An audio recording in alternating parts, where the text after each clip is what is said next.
The ocean whispers secrets. Monumental legacy etched in stone against an endless horizon. Secrets, most of all, of how they achieved the impossible. Easter Island, Rapa Nui, a speck of land in the vast Pacific, home to nearly 900 colossal statues, the Moai. They stand silent sentinels, their gaze fixed on eternity. But the biggest mystery isn't why they were built, it's how they were moved. Imagine it carving these monolithic figures, some weighing over 80 tons, from volcanic rock, a feat of engineering in itself, but then hauling them for miles across rugged terrain, without wheels, without beasts of burden, just the ingenuity and sheer will of a determined people. For centuries, we've speculated. Theories abound, ranging from the plausible to the fantastical. Ancient aliens, divine intervention. Now, archaeologists and scientists are piecing together the puzzle, drawing on cutting-edge technology and the wisdom of Rapa Nui elders. And the answer may be simpler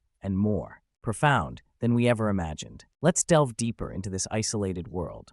Picture Rapa Nui, not as it is today, largely barren, but as it was centuries ago. A subtropical paradise, a tapestry of lush forests teeming with life. Palm trees, sandalwood, and tormiro flourished, providing the raw materials, essential for survival, and perhaps for something more. This was the world the first Polynesian settlers encountered sometime between 800 and 1200 AD. They arrived in sophisticated double-hulled canoes navigating by the stars, bringing with them their culture, their skills, and their deep connection to the ocean.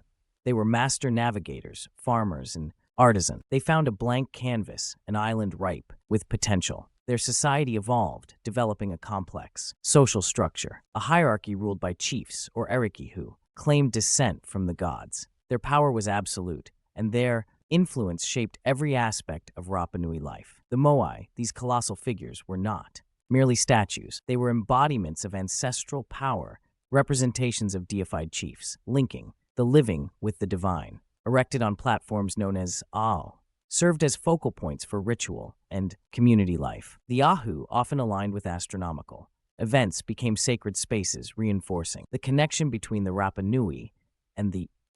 But where did the Moai come from?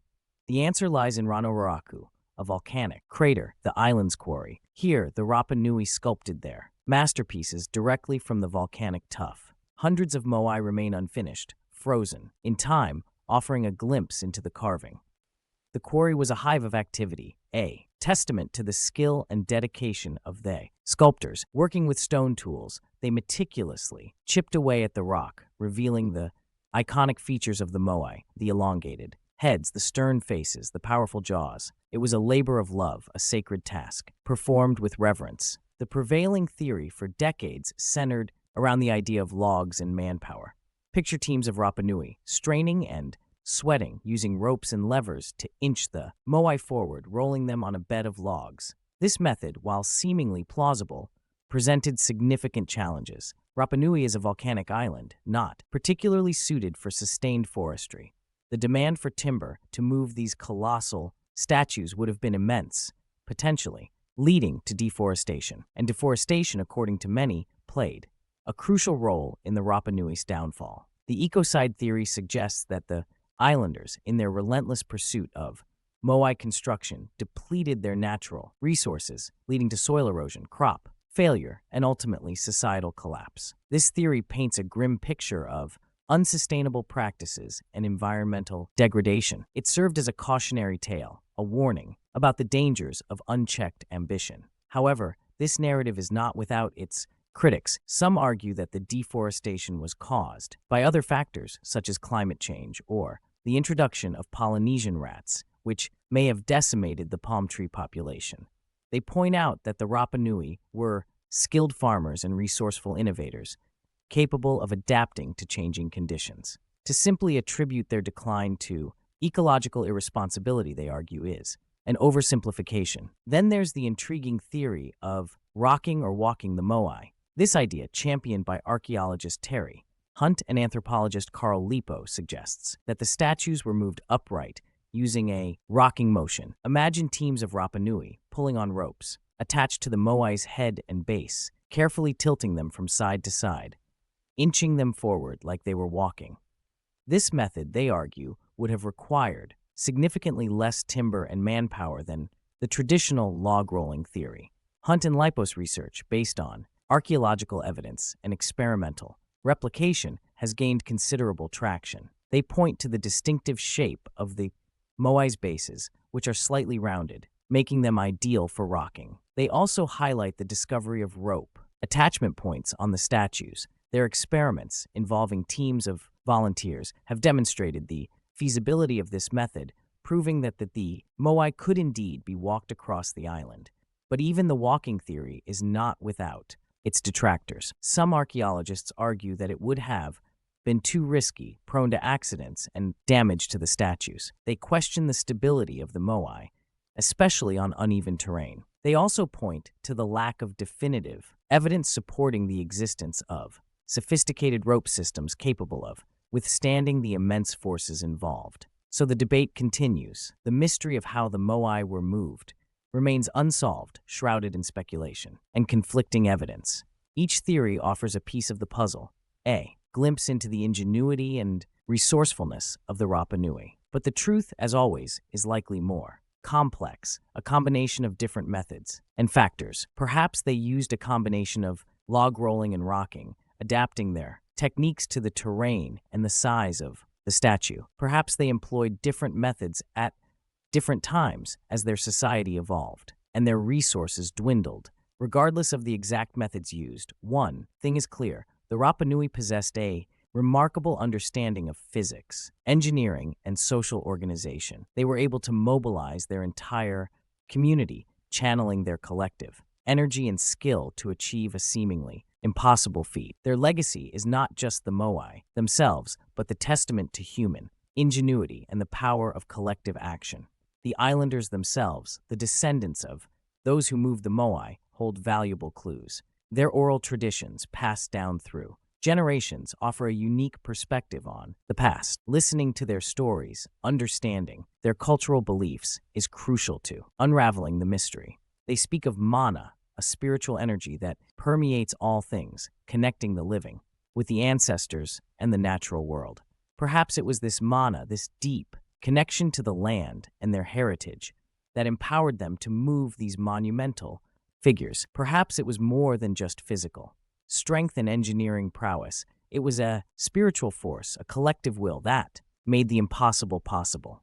The academic battlefield surrounding the Moai movement is a fascinating clash of ideas, a testament to the enduring power of this ancient enigma. We've touched upon the prominent theories, but let's dissect them further, exploring the specific arguments and counter-arguments that fuel this ongoing debate. The classic log-rolling hypothesis, for instance, championed for decades, pictures the Moai lying on their backs, pulled along a track of logs. This method aligns with a certain intuitive logic. It seems straightforward, relying on readily available materials trees and a large labor force. Early experiments, albeit limited, appeared to support this idea. The visualization is compelling, hundreds of Rapa Nui chanting and pulling, slowly but surely moving the Moai across the landscape. However, the devil, as always, is in the details. The logistical challenges are immense. Remember the weight of these statues? Even relatively smaller Moai required significant force to budge. The larger ones, exceeding 80 tons, would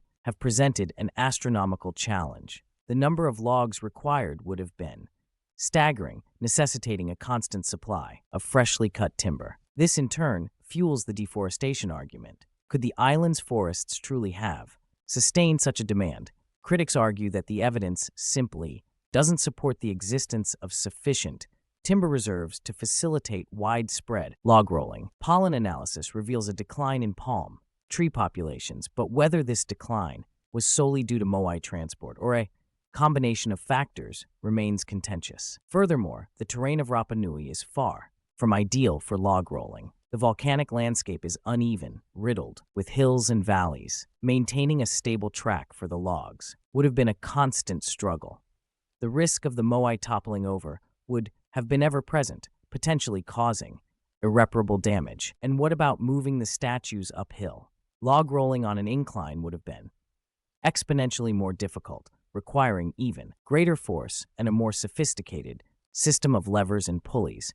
The walking or rocking theory, popularized by Hunt and Lipo, presents a radically different perspective. It proposes that the Moai were moved upright using a coordinated rocking motion. This method, they argue, would have been far more efficient, requiring less timber, fewer resources. Their experimental replications have demonstrated the feasibility of this approach, showcasing the ability of teams of volunteers to move Moai replicas short distances. The visual of the Moai walking, swaying from side to side is captivating, transforming these seemingly static monuments into dynamic figures traversing the landscape. The evidence supporting the walking theory is compelling. The shape of the Moai's bases, slightly rounded, suggests they were designed for rocking.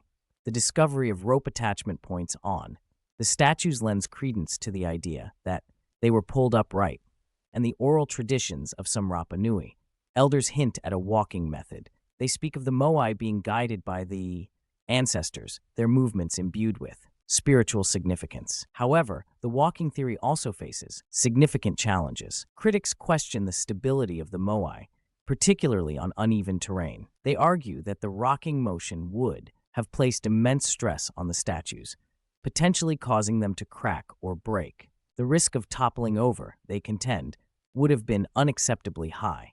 Furthermore, the exact mechanism of the rocking motion remains unclear. How were the ropes attached? How was the force distributed?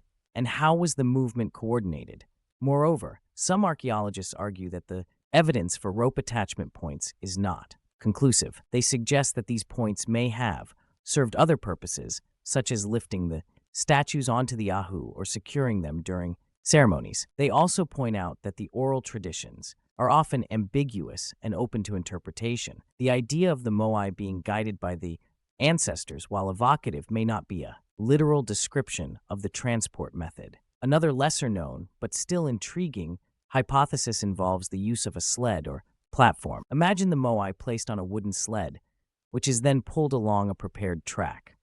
This method would have required less timber than log rolling, but it would have still necessitated a significant amount of manpower. The advantage of a sled is that it would have provided a more stable platform, reducing the risk of the Moai toppling over. However, the construction of a sled capable of supporting the weight of the Moai would have been a major undertaking. And then there's the parbuckling method, inspired by nautical techniques. This involves wrapping ropes around the Moai and using a series of levers and pulleys to rotate it forward. This method would have been particularly useful for moving the statues uphill. However, it would have required a sophisticated understanding of physics, engineering. The Rapa Nui were undoubtedly skilled artisans, but whether they possessed the necessary knowledge to implement this technique remains a matter of debate. The truth, as is often the case, likely lies somewhere in between. It's possible that the Rapa Nui employed a combination of different methods, adapting their techniques to the terrain, the size of the statue, and the available resources. They may have used log rolling for shorter distances on relatively flat ground, rocking for longer distances or more challenging terrain. They may have used sleds or parbuckling techniques for specific situations, such as moving the statues uphill. Ultimately, the mystery of how the Moai were moved remains unsolved. But the ongoing debate, the clash of ideas, is what makes this enigma so compelling. Each theory offers a valuable perspective, shedding light on the ingenuity and resourcefulness of the Rapa Nui. The Moai stand as a testament to human achievement, a reminder of the power of collective action and the enduring allure of the unknown. The search for answers continues, driven by a desire to understand the past and to learn from the lessons of a lost civilization. And as we continue to explore this isolated island, we may yet uncover the final piece of the puzzle. The Moai of Easter Island remain more than just statues. They are powerful symbols resonating across time and culture. They represent human ambition, ingenuity, and the complex relationship between humanity and the environment. The very debate surrounding their movement highlights the scientific process, the rigorous testing of hypotheses, the challenging of assumptions, and the constant search for truth. What we do know is that the Rapa Nui achieved something extraordinary. They transformed a remote island into a canvas for their beliefs, their power, and their artistic vision. They moved mountains, figuratively and perhaps literally, to create these monumental figures. Whether they rolled them on logs, walked them upright, or employed a combination of ingenious methods, their achievement stands as a testament to human potential. The story of the Moai also serves as a cautionary tale. The potential consequences of environmental degradation, the importance of sustainable practices, and the fragility of island ecosystems are lessons that resonate today. The Rapa Nui's experience reminds us that our actions have consequences and that we must be mindful of our impact on the world around us. Ultimately, the mystery of the Moai's movement may never be fully solved, but perhaps the journey of discovery is more important than the destination. The ongoing research, the scientific debates, and the engagement with Rapa Nui culture are all enriching our understanding of this fascinating civilization. The Moai continue to inspire awe, wonder, and a deep respect for the ingenuity of the human spirit. They are a reminder that even in the face of seemingly insurmountable challenges, we are capable of achieving the impossible. Please like and subscribe, and I'll see you in the next video. Thank you.